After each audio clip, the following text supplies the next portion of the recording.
Awaken your course creation mojo. Beat procrastination and fire up your course creation motivation. An audiobook by Cordiner. Chapter 1. Awaken your course creation mojo. The mojo, that magic thing that puts us into productivity hyperdrive and has us feeling on fire when it's around, yet we miss it like a vital bodily organ if it's not working. Fear, lack of motivation, lack of knowledge, lack of confidence, lack of support, lack of experience, lack of focus, and excuses. There are endless causes behind an underperforming course creation mojo. But when it's gone, getting it back is our top priority. There are many reasons why so many course creators out there haven't started sharing their expertise with the world, or they keep retreating back into obscurity each time they peep their toe over that starting line. It really breaks my heart when I think of all of the unfinished courses in the world, all because our inner course creation mojos have taken a hall pass. In this book, I'm going to explore some of the most common course creation mojo killers and use this opportunity to remind you of your inner brilliance. I'm going to tell you nicely to quit procrastinating, and for the real tough ones, just slap you with a metaphorical wet fish whilst you're begging you to stop being so selfish for keeping all of that knowledge locked away from the world inside that sensational brain of yours, you meanie. This book was originally a chapter, and still is, from my book Entrepreneur to EDUpreneur, the 10 stages to creating a wildly successful education-based business and online course.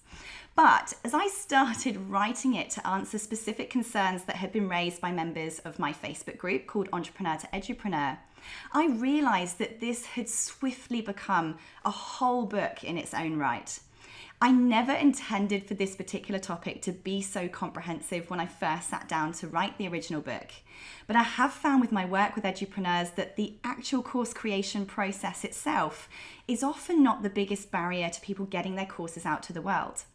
The biggest barriers of all are what I call the course creation mojo killers. And so it became more than just a chapter of a book. It deserved its own title altogether.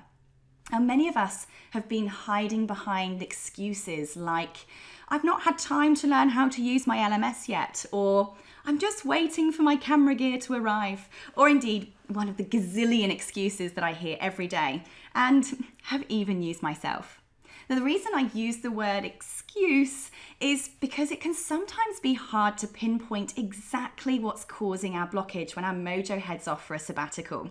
But usually the thing we think that is our course creation blocker is actually far from the real cause, and why therefore so many edupreneurs just get stuck in this never-ending cycle of procrastination and motionless frustration. So if your mojo is missing, let me coax him back for you. Now, this book, I have outlined the top 17 course creation blockers that I see in the industry every single day, and I've provided my perspectives, my tips, and my suggestions for battling through them to bring back that mojo again. Chapter 2. Course creation mojo killer.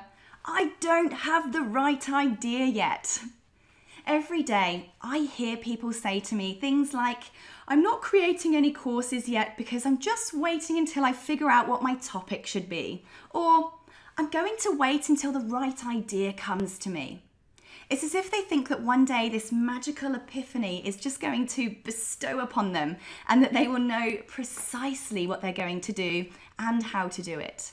And this breaks my heart because epiphanies are lies. It's like people look around them and think that everybody else just fell out of the womb knowing exactly what they were going to do with their lives. Like every successful business just started exactly the way that it is and the day that it launched. It can be easy to feel like everyone else has got their stuff together. But the truth is, even those with the perfect and most explicit plans have to step forward with uncertainty and improvisation, as we cannot predict the future. Businesses, ideas, campaigns, products, services, people, the market, and everything we have today could be different tomorrow. We live in a world of constant change, and if what we offer does not change with it, we'll be hanging out with the Phalosaurus Rex pretty quickly. Everything is ever evolving. There is absolutely no such thing as an instantaneous perfect idea or success. No creature is born in its adult form. We must bust unceremoniously out of our embryonic protection, depend on others for survival for a little while. We must figure out how to communicate, stay alive. We stumble and bumble our way through figuring out how to walk and hold things, and eventually, we find our place in the world. And with every passing moment, we change, we adapt, and we alter a little bit more. Everything has to be trialed and tested, tweaked, iterated and improved as it passes through the passage of time. So please don't beat yourself up or hold yourself back from the world because you don't know what the view is like over the hill. That's a bit like beating up a baby for not knowing what it wants to be when it's grown up. Harsh, but true. Are you waiting for an epiphany or some magical gift from the universe to come and save you? If so, you're going to have a long and futile wait. I hate to tell you, but the epiphany isn't going to come and change your life.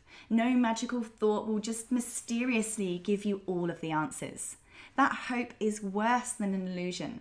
It's a bold-faced lie. Edison didn't just invent the light bulb. Jobs didn't just build a Mac computer. Pop.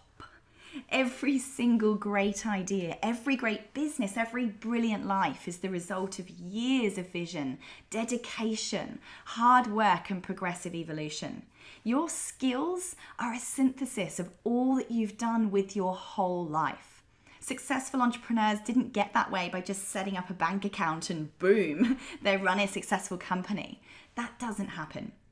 If you intend to start creating courses or building an education-based business, you cannot afford to just sit there waiting for your thing to be revealed.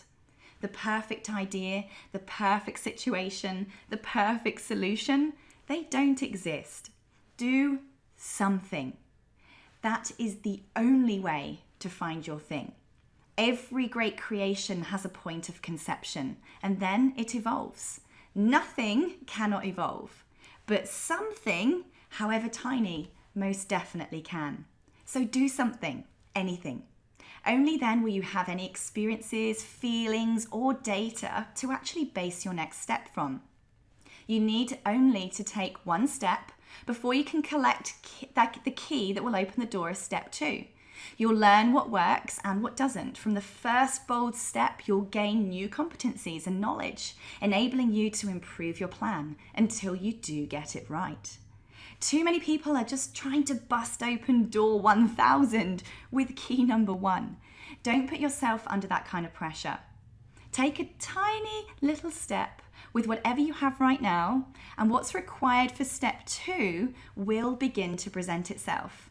When and only when you start taking some practical action. This stage is about realizing that it's totally okay if you don't know where you're going yet, and that you don't actually need to in order to start. Starting is all you need to do with whatever you have right now, whatever you know right now, and whatever feels right now.